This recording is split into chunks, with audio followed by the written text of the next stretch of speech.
Hi there, and welcome back to another edition of Scale Up Radio, the podcast inspired by the entrepreneurial scale up system and designed to make navigating our scale up journeys that little bit easier by learning from each other's experiences. I'm Granger Forson, and on this episode of the show, I'm joined by Marc Begg of Cirencester Fabrication Services and Keyburn Design Studio. Today, Marc shares his journey from engineering to entrepreneurship, emphasizing the critical role of quality, sustainability, and team development in business success. It's a tale of turning passion into a thriving business and strategies behind scaling up with integrity and vision.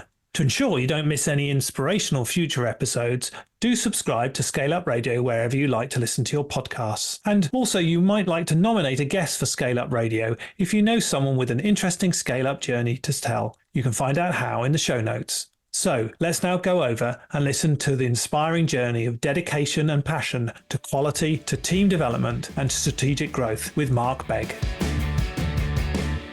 Hello, Marc Begg. Welcome to Scale Up Radio. Please introduce yourself to the audience.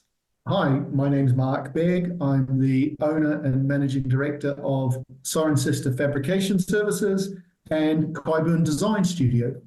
Wow, Cirencester Fabrication Services. Tell us about it. So how big are you? How long have you been going? What products do you create? It does a little bit what it says on the tin, really. We fabricate things out of metal. What are those things? So we do everything from street furniture. So if you walk down the street, there's a bench there. Chances are we may have fabricated it or something very similar to it. A lot of bike shelters and bike storage. We supply builders' steels for extensions, home builds. And we also do a lot of staircases and balustrades. So that's the core business of what we do out of steel. Any other materials that you work with, or is it mainly steel? It's 90% of what we do is out of mild steel. The other just over 10% of what we do would be out of aluminium or stainless steel. So different versions of steel, basically, but each has its different properties and different uses. So how long have you been going? When did you start? Right, so the business has actually been running in Cirencester for almost 40 years, or just over 40 years in one form or another. The business as it is today, underneath Cirencester Fabrications, came into service in 2009, and I brought the business in the middle of COVID in October 2020.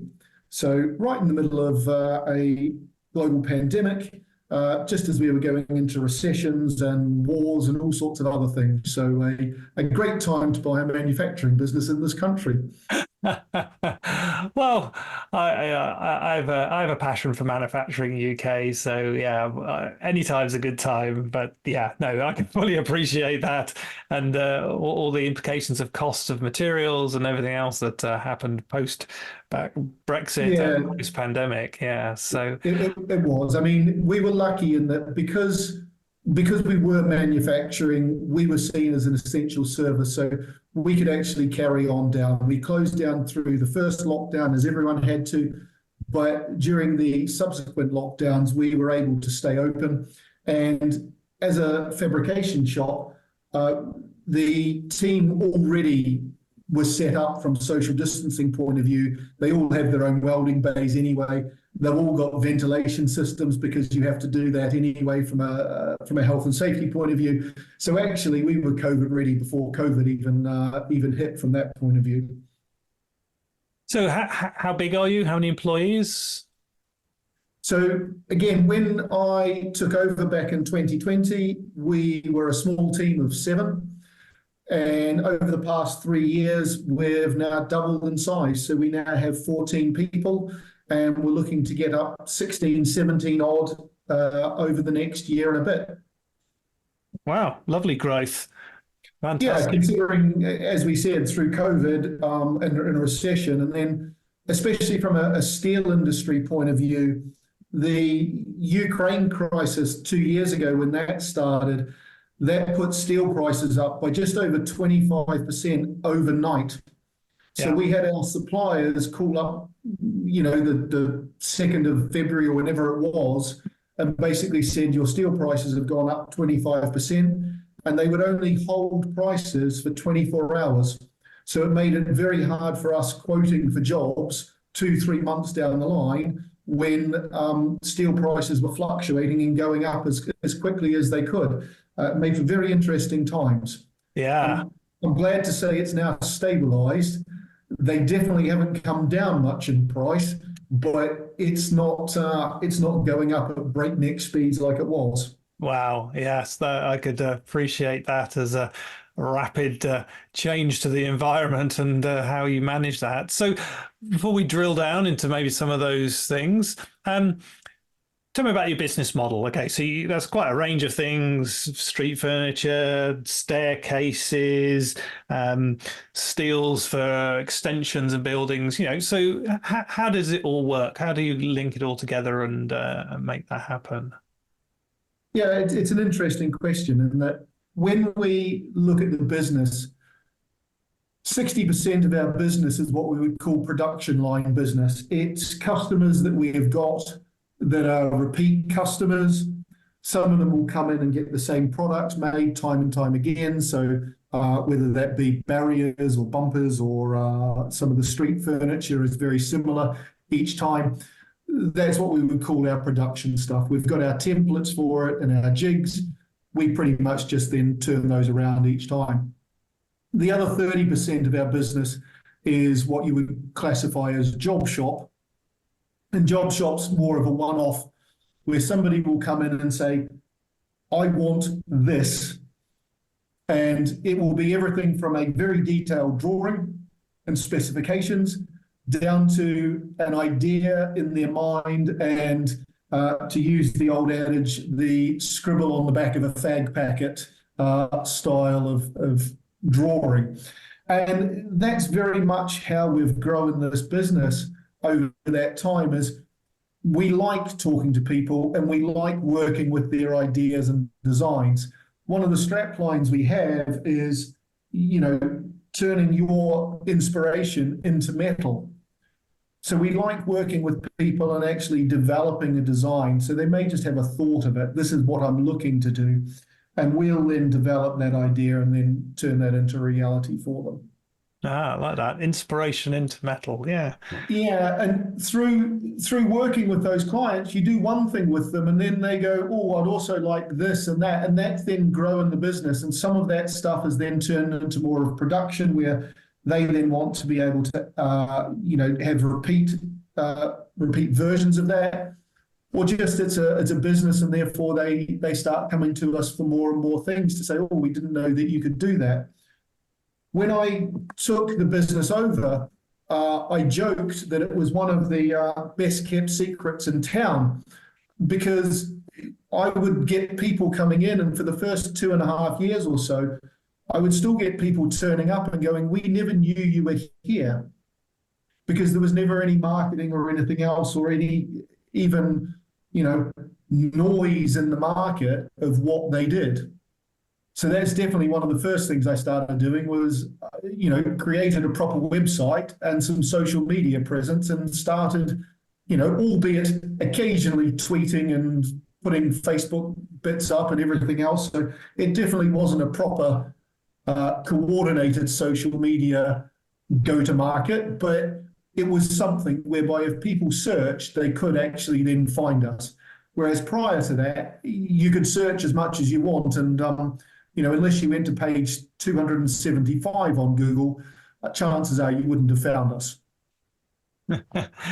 Yes, yeah, the power of being searchable and having good searchable terms within your website is really important. Brilliant. Oh, we'll definitely get on to your growth and thoughts around that. I think that's a really interesting point. But just before we do, just finish on the business type of thing, what do you strive to be really good at? What do you want to be? What are you known for? Or you want to be known for from your customers? So the biggest thing for us is quality. So one of the things that I looked at when I brought this business is, this is what I used to do 25 years ago, 30 years ago back in New Zealand. I was a trained sheet metal engineer back in New Zealand, So I knew how to weld, I knew how to do, metal fabrication. And for the 20 years in between over here, I've been working in a lot of businesses. I've worked in startup businesses. I've worked in large corporates, and I've also done business turnaround. And so when I looked to buy this business, when I walked through the door, I could see the quality of the work that was being done. So I could see already that, they knew how to weld properly and they cared about the work they were doing. What they didn't know how to do was push themselves beyond sort of the boundaries that had been put in place by the business up until that point. So one of the major things that really for me was pushing the team downstairs to be able to broaden what they did, give them the confidence that they could actually make things that they had never made before. The example I give you there is they had never built a spiral staircase before. So we built this spiral staircase, and actually, there's a lot of technical bits to build one of those, but we've now built 4 or 5 of them, and it's a lot easier once you've built one and they get that they can do it. But it's the quality that is key for us. We want to be known to be putting out a high quality product that you can trust. We're not the cheapest, and I don't strive to be the cheapest. I'm striving to make something that will last and that you can be assured won't fall apart and have anything wrong with it in a 2, 3, 5 year period. Brilliant. Quality is the most important thing. I run a time-saving club, and one of our principles is get it right first time. Quality is the most important thing, because actually, redoing it or losing a reputation is huge. But we don't often see that because it's too far down the line. But by doing it right first time, it's so important. It takes you years to build up a reputation of quality, and it only takes a day to destroy that reputation. Very true. Very true. So tell us about your customers, your marketplace. What's happening at the moment is, what are the trends? So construction's slowing down a little bit, and it's been fluctuating. It's been a real strange market over the last couple of years. We're talking to some of our suppliers, and although we're really busy, and we're as busy as ever at the moment, talking to our wholesalers where we buy our steel from, they say that the other fabricators in the market in the Southwest and others, they're actually struggling, and they're down at the moment year on year from where they normally are. So part of that is, the actual general market itself and where that is. And then from our side, because we're building up this reputation and building up where we're going, our work is actually increasing, which is a great thing. We're still not winning everything, don't get me wrong. It's not like we've got a magic bullet that wins everything that comes through the door. It's just that because of the quality and the other bits that we do, it's quality at a good price. And so they know that they can come to us and we'll get it. And that's also where, just from a business point of view, we have our Cirencester Fabrication side of the business. And I mentioned at the start a company called Keyburn, and we'll come on to Keyburn a little bit later on.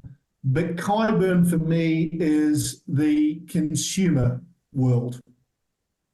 So Cirencester Fabrications, we're very much about servicing the industry. We service other people that actually do the sell. So the street furniture that we make, we don't sell that directly. That's sold via a third party. So the third party works with the big construction companies that are looking to renovate or build a new school or a new housing project and other bits. So they do that sell, and then we supply them with the bike stands and the benches and the shelters and all the other parts, and they then install and clad it with the wood or the recycled reclaimed plastics or whatever else it is that needs to go on for those.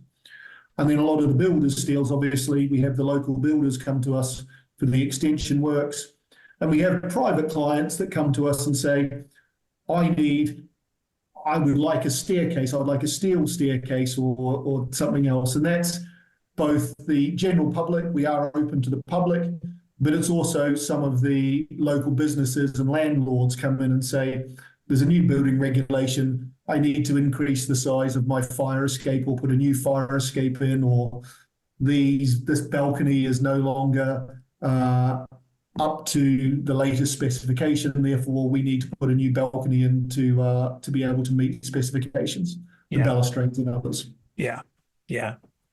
So let's go down. 2020. You bought the business. You talked about when you look around the business, the opportunities, but why take that big step of owning a business and even buying an existing business? That's intriguing.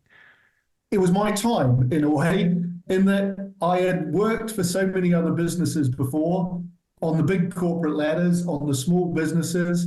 I'd worked for investment companies, helping put early businesses onto the market, sell and other bits.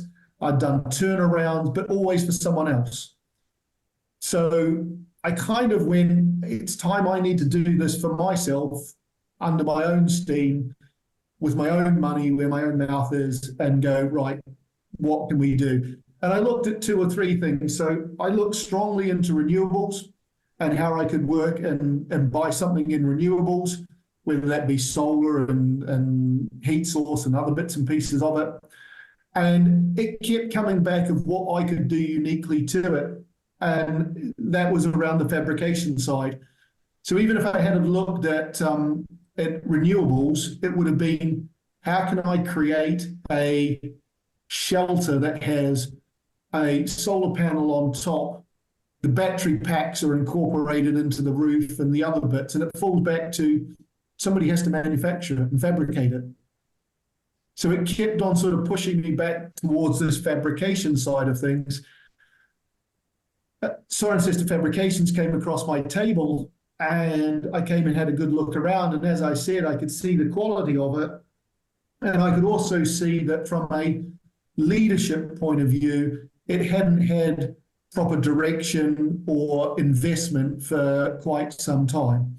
So I could see very quickly how I could add value and hopefully increase the, both production and also the value of what the business output.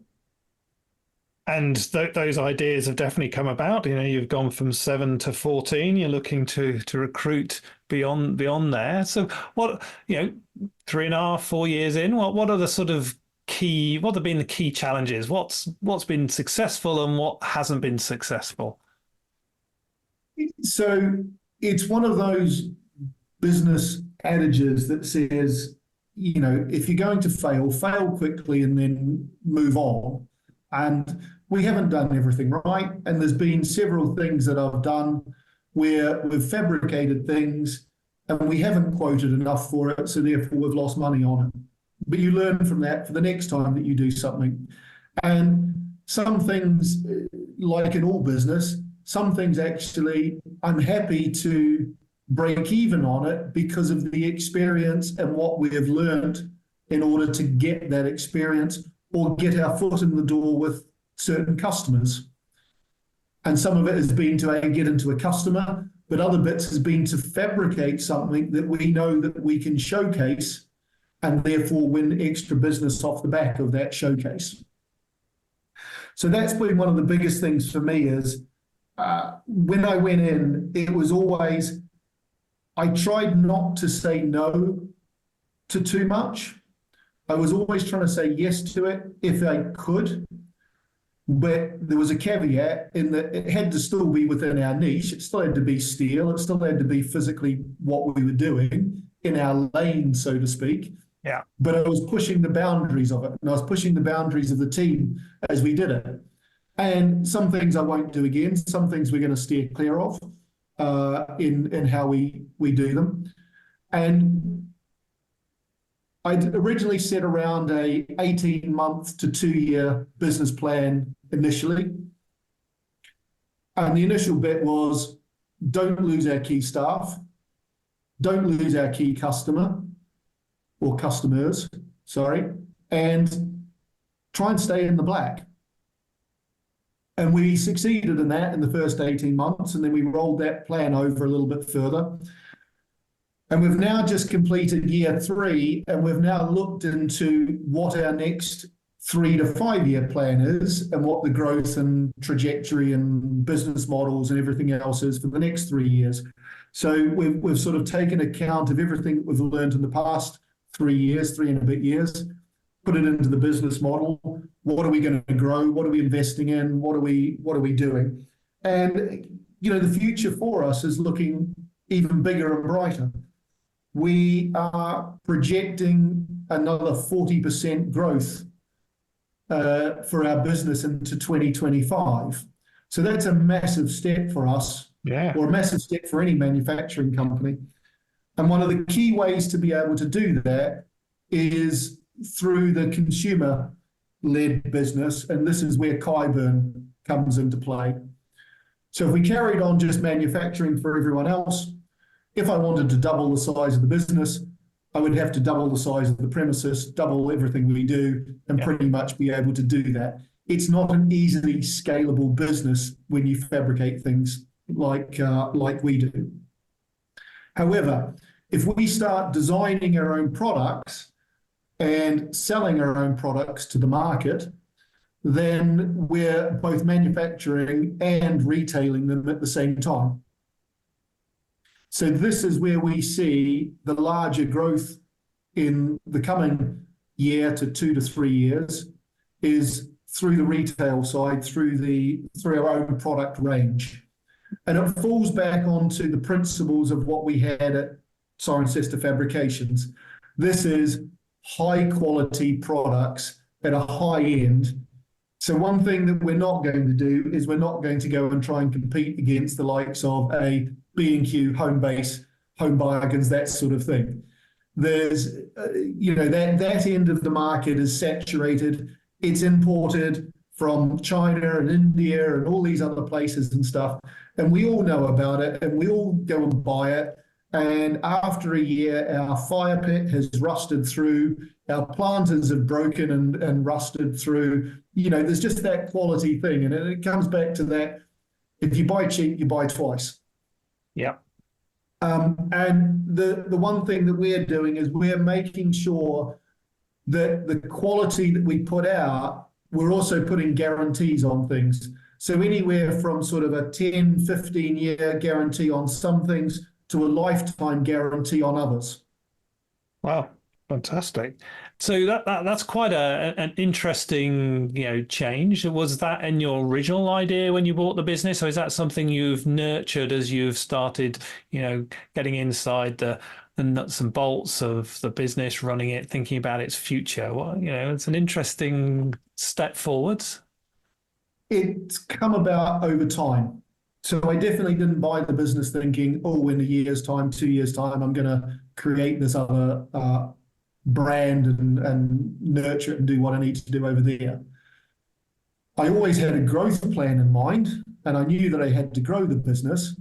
What I didn't know is how to grow the business when I first took it over, because the first year and a half was just understanding all the capabilities, what the market was doing. As I said, it was a torrid time during those times with prices fluctuating, with COVID. Can we go out to work? Can we not? There was a lot of uncertainties in everything that was there. And over that period of time of understanding our customers, understanding what was in the market, I could research things as I was doing it and talk to a lot of our customers at the same time about what they were needing, but also talk to some of the end users as well about what they were wanting and buying in the market and other bits. And that's when this sort of came about, whereby we were making some similar things for some of our clients. And it's like, well, if we're making them and people are wanting them, why aren't I actually turning this into a part of a business model? So if we can own them, we know how to manufacture them and we know how to make them. So let's put a front end on it. Let's market it the right way. A lot of what Keyburn is focusing on outdoor living. And I come from New Zealand, hence my strange Kiwi twang. But part of that, we live outside an awful lot of the year. We barbecue, we have campfires, we do all of that. And when we do that, we generally have some fairly good quality stuff to do it. Otherwise, we'd be buying them all new each year. And that was one of the crux when I looked at it to go, if I'm going to do this, I want it to be that type of a quality that will last the UK winters and the UK autumns and the UK springs and our summers and other bits. So it's this quality thing. It keeps coming back to that quality side of things, that it's built to last. The other thing that we were thinking about with it is this whole environmental sustainability side of the business as well. Everyone generally thinks of steel as a dirty, energy, inefficient type of product. And in actual fact, steel is the most recycled product in the world.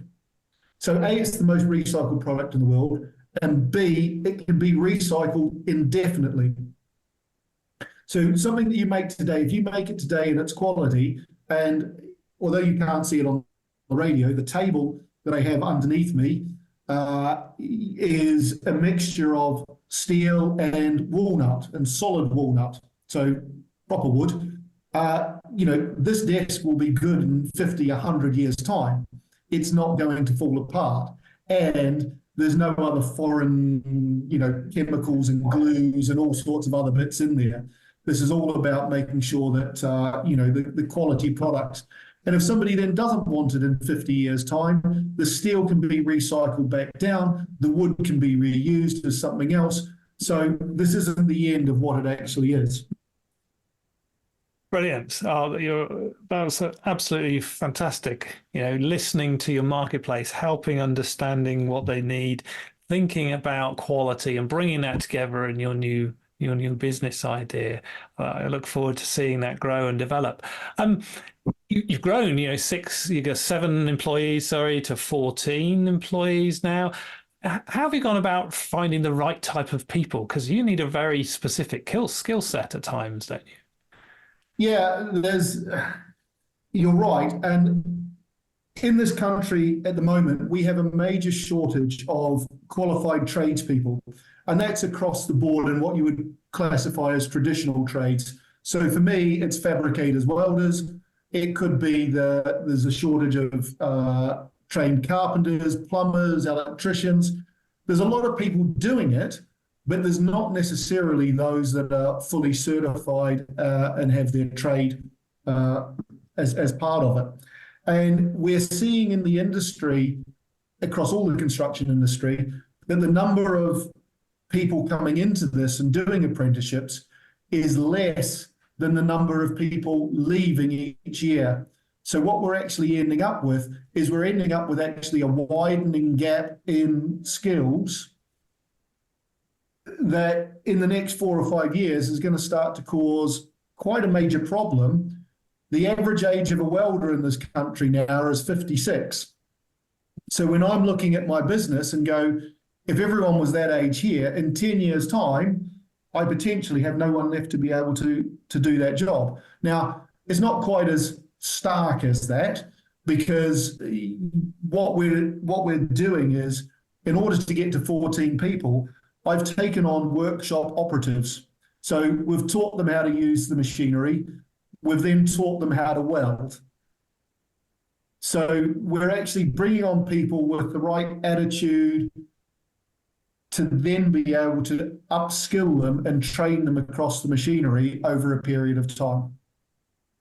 To go out to the marketplace and put an advert out for a skilled and qualified welder fabricators, I might get 1 or 2, and then I might get other people coming from, foreign countries trying to apply for the jobs and other bits and pieces. So it's very hard to pick up skilled people within your area. And that's nationwide at the moment. And a lot of the younger ones that are skilled in it or have just come out, They want to go to the offshore oil rigs or to the nuclear plants or other bits and pieces and get that because they're the ones that are paying top dollar at the moment. So you can't blame them for doing it. And fabrication businesses like myself and the other ones around, we can't afford to pay the same wages as a nuclear power plant or an offshore oil rig. Yeah, yeah. But you've found a method. It seems to be successful for you for the growth. So this is finding people, bringing them in, training them, and developing them. How do you find the right type of people then? Because it's not about skills. You mentioned attitude. How do you do that? Yeah, and again, this is about people that don't mind getting their hands dirty and doing a hard graft for a full day's work. And I say that in the nicest possible way, whereby we are a dirty industry. You get a lot of, metal on your hands and other bits and pieces over the course of the day. It's heavy, it's lifting. It's not for everyone. This isn't a nice Google office that, has all these sort of perks. You go home at the end of the day with dirt all over your face and everything else and block the shower sort of thing. It's that type of business. So you've got to find the right person that goes, yeah, I don't mind doing that. And I don't mind getting a few cuts on my hand and doing some heavy lifting and actually getting stuck in. That's what you need out of people. And that's the right attitude that we're actually looking for. And do you find that through just sort of interviewing, or do you have to create I generally working days? People, putting an advert out, getting, I'm going to say limited responses or trawling through the responses of people just spamming every job advert. People with no experience whatsoever, even within construction or anything else, trying to apply for jobs, and you don't want to turn them away, but you kind of look and go, if you've never worked in a construction job or other bits and pieces, the chances of you lasting in a dirty workshop fabricating are probably pretty slim. So, you look through it, you talk, we do a certain amount of both interview and also trials. So we get them onto the workshop floor for an hour or two, see how they work with a couple of the machines under supervision, see if they can run a couple of welds and just actually, cope with that environment. Because the biggest thing we find is the interviews is as much about me interviewing them as it is for them understanding what the job is. Yeah. Because I don't want to give them the job and then find out in 2 months' time they go, no, it's too dirty for me. I don't like doing it. I would rather they know and fully understand up front what it takes to be able to survive in this environment. And if I don't find anyone in that cycle, I would rather not hire anyone than hire the wrong person and in 2 months' time come to the agreement that it's not working and have to either, sack them or them to leave. That's not the right thing. I don't like running a business like that. Yeah. So that's sort of having a go type activity out on the shop floor and seeing and observing them is one of the key ways within your recruitment process then, is it? Yeah, definitely. Because as I said, it sees how they interact with the guys who are already on the workshop floor. Yeah. How they cope with getting dirt on their hands and cold steel. And then B, whether they actually want to do that or not longer term. Yeah. You find out pretty quick. Definitely. So if you've talked about apprenticeships as that difficult element and finding the right people in the industry, but if I was to give you a magic wand, and you could change one thing about your industry, what would that be? I think the reputation of it, and that's across most of these sort of trades and the construction trades, is that the reputation in this country of tradespeople is very much well, they didn't succeed in school, and therefore they didn't go to university, therefore that's where you end up. And it's completely wrong. Some of the smartest people I know, are in these sort of trades and construction and other bits. And to run businesses and do what we do, you need a certain type of person and a certain, strength. And the strengths might not always be in calculus or physics or other bits and pieces. But there's plenty of people coming through, and plenty of kids coming through that actually would really be successful and enjoy working in this type of industry if they were given the chance to do it or given the exposure to it. And this is the other thing, that if you look at schools today, the schools have taken out most of the workshops that they used to have. So there's very little now in the way of woodworking, metalworking, and other bits and pieces in shop that used to be. And there's a lot of health and safety problems with it and other bits, and I get that. But at the same time, kids now don't get the exposure to it that they used to. So therefore, they're not being exposed to it. They don't know, actually, I really like that and really enjoy it. And we've started a scheme up with the local Chamber of Commerce and some of the local schools, whereby we're looking for businesses to be able to sign up to say, we have apprentices, or we are a trade and we're a friendly company. Therefore, if you want to know what an apprenticeship looks like in electronics or in fabrication and welding or in carpentry or whatever it is, you can ring us and we'll spend 15 minutes talking to you about what it entails. And then ultimately, we may also offer work experience for the kids as well, where the kids can come and do a day in the workshop and experience it to go, yeah, actually, I might like to do that or not. And then that ultimately leads to the point where you go, then after GCSEs or A levels, they decide, actually, I'd like to go and do that as a trade. Can we come and do an apprenticeship at yours? Yeah. It's a real shame that schools are not doing that. I mean, I'm an engineer in my background. I did engineering at university, but I got my passion because, I remember casting aluminium blocks at school and turning on lathes and using. That's exactly what I did as well. Using hand tools on wooden turntables to carve things and stuff. I mean, yeah. That's where you get the passion exactly from. where I got mine from as well. My father, he trained as a carpenter, so I always had tools and always did bits and pieces around. But at school, the metalworking side more caught my eye than the woodworking side.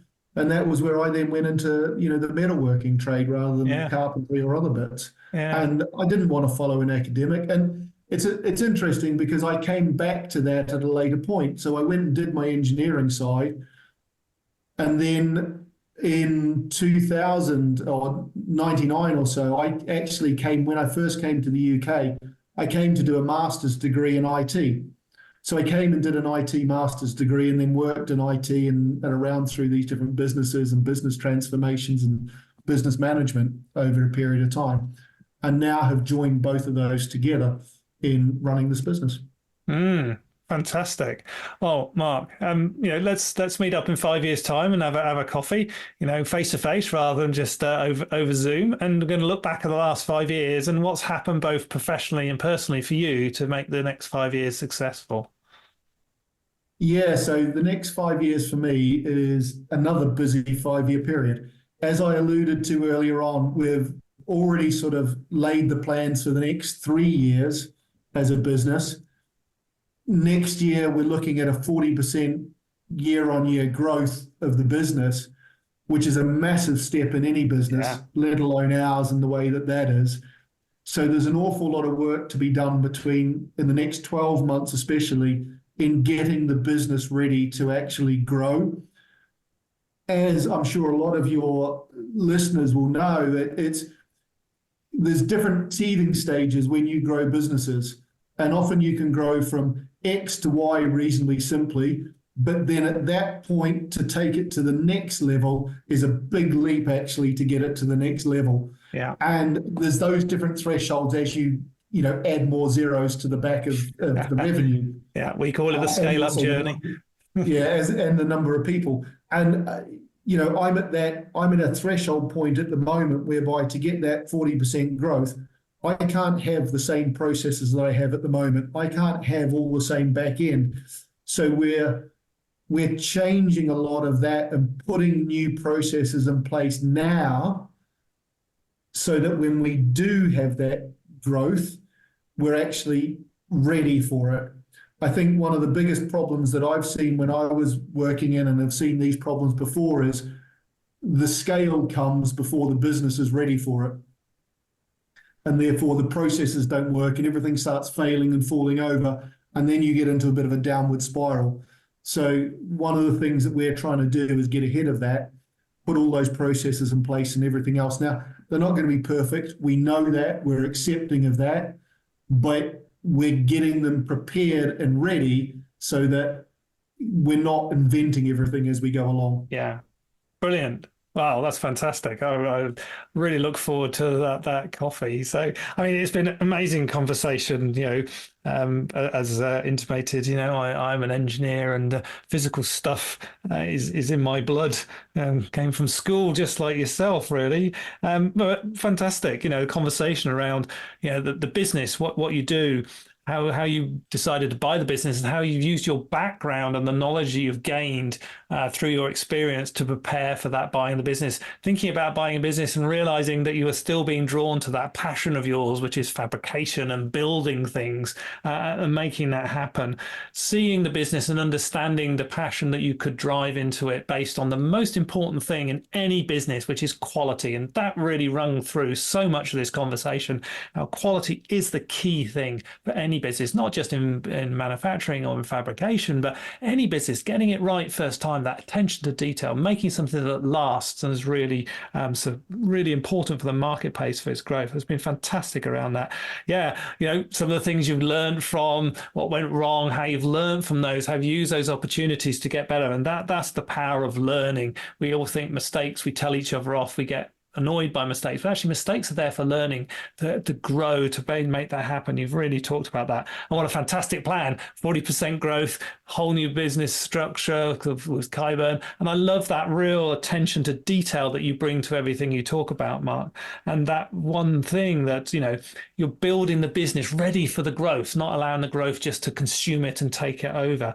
But your passion for your people really rings through, the passion for the industry, the passion for that. And that really comes down to how you're connecting through the local Chamber of Commerce and schools, because actually we need to grow more people that have those skill sets, those amazing abilities, and your commitment to making that happen by recruiting people into the business that maybe don't have those skills but have the right gumption, the right passion to get dirty and make it happen is absolutely brilliant. And I really, can't commend you enough. That is an awesome thing. So thank you so much for sharing those amazing things with us today. So we finished with a quick fire round, if I may. So just a few short questions to finish off. If you were to go back to your younger self, what advice would you give yourself? Don't be afraid. Don't be afraid to fail. Don't be afraid to try. And don't be afraid to, reach for some big goals. I was quite risk averse early on.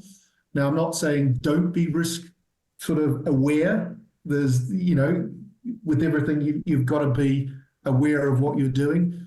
But don't be afraid to, try some things and actually take a couple of risks as you go forward.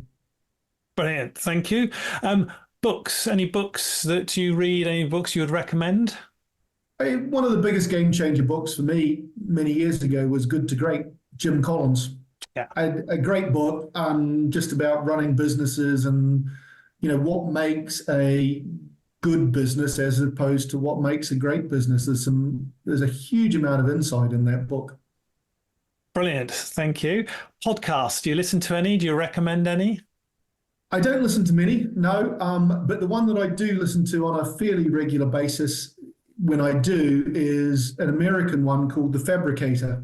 And it's more industry topic, but it actually lets me know what's going on in the US. And by understanding what goes on in the US, we get a slightly, I guess, on some topics, slightly ahead of the curve sometimes with some of what they're doing over there within the fabrication and welding industry. Brilliant. Onto your mobile phone, are there any apps on the phone that make a difference for you? Again, just purely from a business point of view, I have a couple of fabrication apps that allow me to calculate steel weights and cut sizes, and all sorts of other bits on it. So there's 2 or 3 of those that I use on a daily basis for quoting and just general production work that we do. Brilliant. My favorite question of all, who's had the most influence on you as a business leader? You see, now that's a tricky one. There's 2 or 3 people over time, and it's generally been some of my bosses that I've had over time. And the biggest ones for that really is understanding how to have empathy towards the business, towards the staff, and everything else has been one of the biggest learns that I've had over a period of time.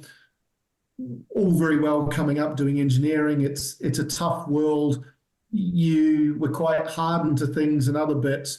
So when I started moving into management, having a manager that could take you aside and sort of say, this is how you should be doing things in a slightly more pleasing way. We're not always the most politically correct coming from New Zealand either. I tended to be quite blunt and probably still am in a lot of ways, but that's been very tempered over the last over the years by some of these bosses. The other thing that I'll say is I've also had a couple of mentors, and I think that's an important thing in any business or any business leader. You need somebody outside of your industry or outside of your immediate circle that you can talk to and discuss things with, that's been through it before. And again, I've done this back a few times now as well, because I've seen the value in it, whereby I've worked with more junior people on their path to be able to work with them on how they manage their teams or start to grow their teams or their business as well. And I think that's a key thing. So I wouldn't put it down to one person. I'd put it down to a multitude of people on that one. Brilliant. Oh, that's too, and it comes out in you in the whole conversation. So yes, definitely the way you have that build that empathy and understanding. So thank you for that. And finally, Marc, how can people get hold of you? 2 easy ways via our emails address and our socials. So it's the sales is the easiest one. So sales at Cirencester Fabrication Services.co.uk. It's a very short email, so apologies about that. And the second is at Keyburn is info@Keyburn, KYEBURN.com. And both of those are on. If you search for Cirencester Fabrications or for Keyburn Design, you'll find those both on Facebook and Instagram. Brilliant. Marc, thank you for an amazing conversation today. I've really enjoyed understanding, the proper side of making things. No, thank you, Granger, and thank you for your time as well. It's been great just to be able to talk about, well, what I love and part of my passion as well. So thank you. I hope you enjoyed that discussion, and if you're building and scaling your own business, you might well be interested in our book, The Entrepreneurial Scale-Up System. And it's exactly what it says on the tin. It's a practical handbook around scaling a business in a structured way. And you can order a copy on all your favorite online retailers, including an audio version, or you can find it and other supporting resources on our website, www.esusgroup.co.uk. That's esusgroup.co.uk, which is esusgroup.co.uk.